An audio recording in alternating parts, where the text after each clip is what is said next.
नमस्ते दोस्तों। आज के इस खास विश्लेषण में सभी का स्वागत है। और हाँ, शुरू करने से पहले मेरी गुजारिश है कि चैनल जिंदगी टेल्स हब को जरूर सब्सक्राइब कर लीजिए।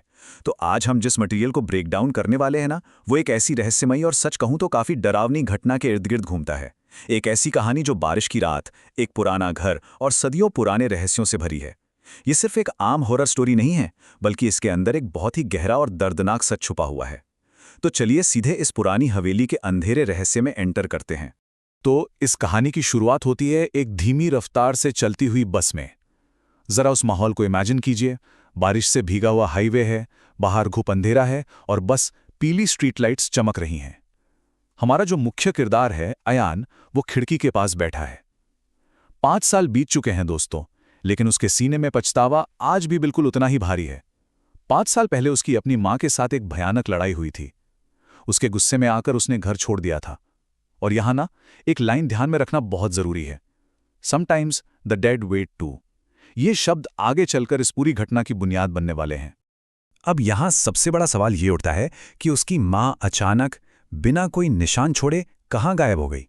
खैर, अयान जब इन्हीं परेशान करने वाली यादों में डूबा हुआ था, तभी अचानक उसकी सोच टूटती है। उसका फोन वाइब्रेट होता है।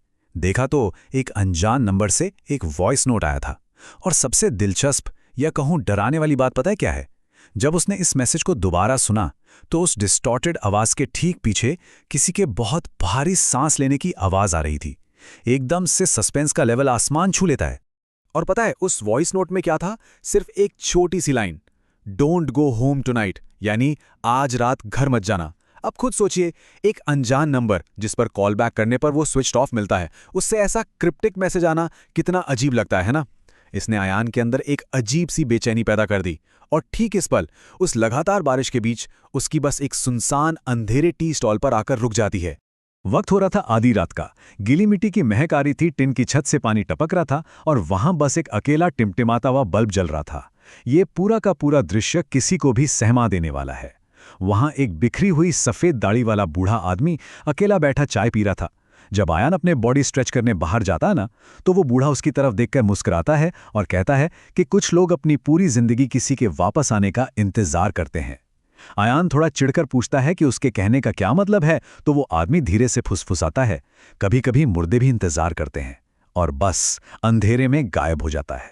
सच्ची में ये पल रोंगटे खड़े कर देने वाला था। चलिए नैरेटिव में आगे बढ़ते हैं। रात के लगभग 2 बज चुके थे जब अयान आखिरकार अपने बचपन के कस्बे में पहुंचता है। सड़कें बिल्कुल सुनसान और शांत हैं, लेकिन सबसे चौंकाने वाली बात क्या थी? गेट आधा खुला हुआ था और वो फ्रंट डोर जो उसने पूरे 5 साल पहले हमेशा के लिए लॉक कर दिया था, वो भी अनलॉक था। एक बंद सुनसान घर का आधी रात को इस तरह से खुला मिलना, ये समझने के लिए काफी है कि आगे कुछ बहुत गलत होने वाला है। घर के अंदर का नजारा तो और भी खौफनाक था। हर तरफ सिर्फ धूल, मकड़ी के जाले और एक अजीब सी पुरानी सीलन भरी हवा। लेकिन इन सब के बीच एक चीज वहां बिल्कुल इम्पॉसिबल थी। एक कोने में ना, एक मोमबत्ती जल रही थी। ताजा वैक्स धीरे धीरे टेबल पर टपक रहा था। अब इसका सीधा सा और खतरनाक मतलब यही था कि अभी ठीक इस वक्त उस सुने घर के अंदर जरूर कोई और भी मौजूद है। टेंशन अब बिल्कुल अपने पीक पर पहुंच चुकी है। अयान अपनी हिफाजत के लिए पास पड़ा एक टूटा हुआ लकड़ी का डंडा उठा लेता है। टप! सीढ़ियों के ऊपर से आने वाली ये पहली बहुत धीमी सी आवाज गूंजती है। कोई ऊपर चल रहा है। उस सदियों पुरानी एकांत खामोशी को एक एक कदम की आवाज चीर रही थी।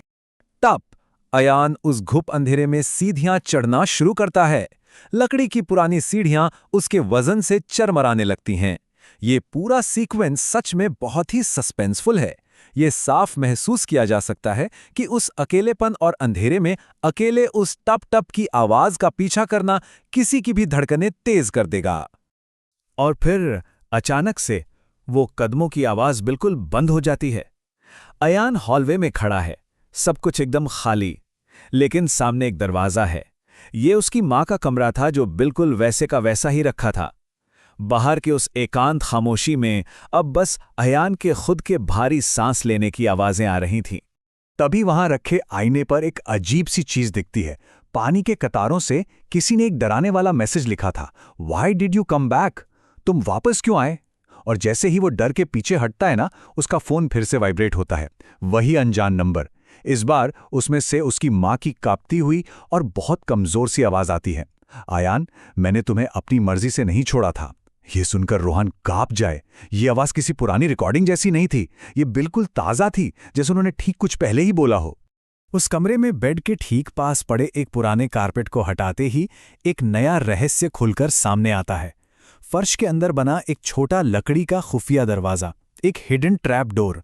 जब अयान ने पूरी ताकत लगाकर उसे खोला तो नीचे से आती हुई उस सड़ी हुई बदबू और घुप अंधेरे में दबे एक पतले रास्ते ने उसको पूरी तरह हिलाकर रख दिया। वो छोटा सा अंडरग्राउंड बेसमेंट सचमुच बेहद घुटन भरा था। दीवार पे लटकती हुई जंजीरें, एक बहुत ही पुराना सा मैट्रेस और दीवारों पर नाखूनों के गहरे खरोच के निशान, जैसे कोई वहां से निकलने के लिए तड़पा हो। और ठीक वहां उस मैट्रेस के पास उसकी मां का टूटा हुआ मोबाइल फोन पड़ा था। पास ही में धूल से भरी उसके पिता की एक डायरी भी थी।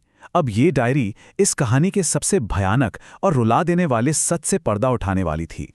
जब अयान ने डायरी पढ़ना शुरू किया तो पन्नों ने उस पूरी दुख भरी घटना को एक क्लियर सीक्वेंस में समझा दिया।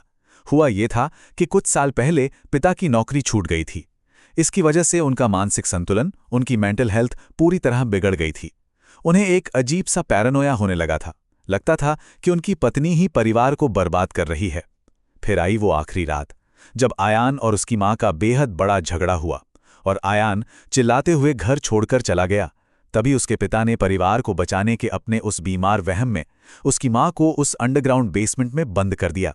और सबसे बड़ी ट्रेजेडी देखिए, अगली ही सुबह पिता की एक फेटल हार्ट अटैक से मौत हो गई। डायरी की आखिरी लाइन सच में किसी को भी हिला सकती है। उसमें लिखा था, मैंने उसे एक रात के लिए नीचे बंद कर दिया है ताकि वो शांत हो जाए।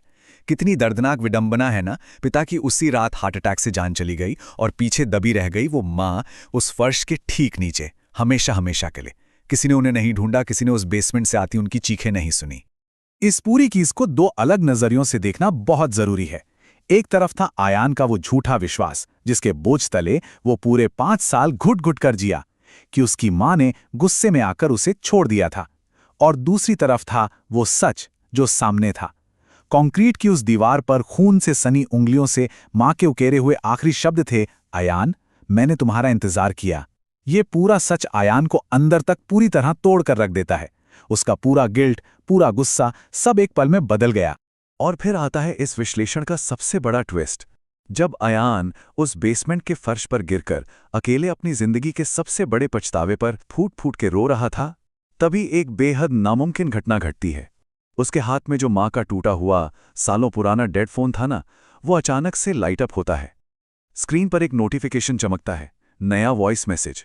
ऐसी सिचुएशन में ये सब होना किसी को भी थिथुरा देगा।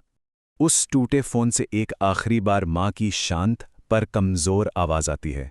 उन्होंने कहा, मुझे पता था तुम किसी दिन वापस आओगे, तुम ही हमेशा मेरा घर थे। सोचें जरा इस बात को, एक मां का अनकंडीशनल प्यार जो नफरत, गलत फहमी और यहां तक कि मौत के बाद भी नहीं मिटा। ये शब्द उनकी तरफ से एक बहुत बड़ी माफी थे, लेकिन दोस्तों, ये एक ऐसी माफी है जो अयान को उम्र भर का बोझ दे जाती है। कहा जाता है ना कि वक्त के साथ सब ठीक हो जाता है। बाहर सुबह हो रही थी, पर अयान के अंदर एक ऐसा अंधेरा बस गया था जो अब शायद कभी नहीं छटने वाला था। इस कहानी का अंत हमें एक बहुत ही गहरे सवाल के साथ छोड़ जाता है। क्या खामोशी में गूंजती कुछ आवाजें इतनी तेज होती हैं कि हमें हमेशा के लिए कैद कर लें? रिग्रेट का बोझ और अनकंडीशनल प्यार की ऐसी गहराई हम सभी को बहुत कुछ सोचने पर मजबूर कर देती है। खैर, इस रोमांचक सफर में जुड़ने के लिए सभी का तहे दिल से धन्यवाद। याद रखिए दोस्तों, और हम जल्दी मिलेंगे जिंदगी टेल्स हब पर एक और नए और एंगेजिंग विश्लेषण के साथ।